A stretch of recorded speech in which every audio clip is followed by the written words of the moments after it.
ഏതൊരു പെണ്ണിനെ ആണ് ഒരു സ്നേഹിക്കുന്ന പുരുഷൻ സെക്സ് വർക്ക് ചെയ്ത് കൊണ്ടുവരുന്ന സമ്പാദ്യം ആസ്വദിക്കാൻ കഴിയുന്നത്? ഒന്ന് ആലോചിച്ച് നോക്കും. അവിടെ റിയൽ ലവ് ആണോ? അങ്ങനെയുള്ള സംഭവങ്ങളുണ്ട്. ഉണ്ട്. അവൾ സെക്സ് വർക്കിന് പോകുന്നുണ്ട്. സെക്സ് വർക്ക് ചെയ്ത് കിട്ടുന്ന പൈസ കൊണ്ടാണ് ഈ കാര്യങ്ങളെല്ലാം ചെയ്യുന്നതെന്ന് അറിയാവുന്ന ഒരു പുരുഷൻ കൂടെ നിൽക്കുമ്പോൾ അവളെ സ്നേഹിക്കുകയാണ് ചെയ്യുന്നത്. അതേസമയം അവൻ ഒരു കൂലിവിലയ്ക്ക് പോയി 5-10 കൊണ്ടുവന്ന് കൊടുത്തിട്ട് നീ ഇനി ഒരിക്കലും ഇവിടെ പോകരുത്, കഞ്ഞിയാണെങ്കിലും ഇവിടെ കുടിച്ച് നീ ഇരിക്കും, അവിടെയല്ലേ സ്നേഹമുള്ളത്. ഞാൻ കുട്ടികളോട് പറയാറുണ്ട്, മോളെ ഇത് ലവ് അല്ല. 5 ലക്ഷം രൂപ പോയവരും 10 ലക്ഷം രൂപ പോയവരും ഒക്കെ വന്നിട്ട് എൻ്റെ അടുത്ത് സങ്കടം പറയാറുണ്ട്.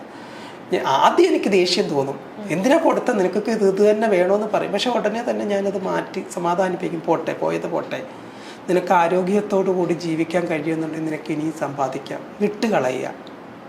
വിട്ടുകളയുക, അതിനെ ഇഗ്നോർ ചെയ്യാൻ ശ്രമിക്കുമെന്ന് പറയാറുണ്ട്.